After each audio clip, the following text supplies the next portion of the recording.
Voici ce que l'enfant de Thomas Sankara, Philippe Sankara, est devenu.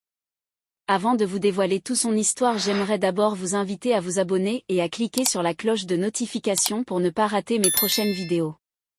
Imaginez être l'enfant d'un homme que tout un continent considère comme un espoir, un révolutionnaire surnommé le Che Guevara de l'Afrique, un président qui se bat pour les pauvres, défie les puissants et transforme son pays, puis voir ce monde s'écrouler brutalement. Le 15 octobre 1987, à Ouagadougou, Thomas Sankara est assassiné en pleine réunion, trahi par son ancien compagnon Blaise Compaoré, criblé de 12 balles avec 12 de ses proches, pendant que son fils aîné Philippe, âgé de 7 ans, est à l'école et que le petit Auguste, 5 ans, est à la maison. Cette nuit-là, des soldats viennent aussi pour éliminer la famille. Mariam Sankara n'a qu'une seconde pour agir, elle prend ses enfants et fuit dans l'obscurité, les cris et la peur, jusqu'à l'aéroport, vers un avion qui les emporte loin du Burkina Faso, loin de leur maison, loin de leur père, enterrés en secret dans une tombe anonyme.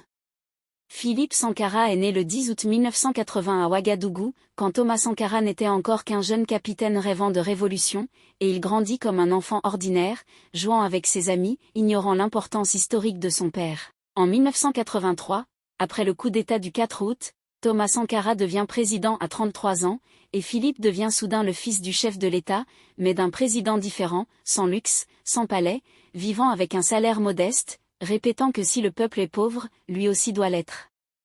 Philippe grandit dans la simplicité, observe son père planter des millions d'arbres, défendre les femmes, alphabétiser le peuple et vacciner les enfants, le voyant fatigué mais convaincu, fier de changer son pays. À 5 ans, Philippe répond au téléphone familial et transmet les messages à son père, fier d'être son petit assistant.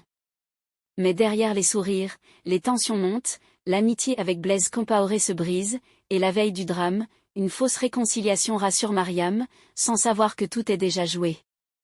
Après l'assassinat, Philippe apprend la mort de son père en rentrant de l'école, sans comprendre comment un ami a pu trahir ainsi, puis vient la fuite, l'exil, le silence et les questions sans réponse. Au Gabon, puis en France grâce au soutien de Daniel Mitterrand, Philippe et Auguste tentent de reconstruire une enfance brisée, apprenant une nouvelle langue, une nouvelle vie, tandis que Philippe, à l'école, ne sait jamais comment répondre quand on lui demande ce que faisait son père.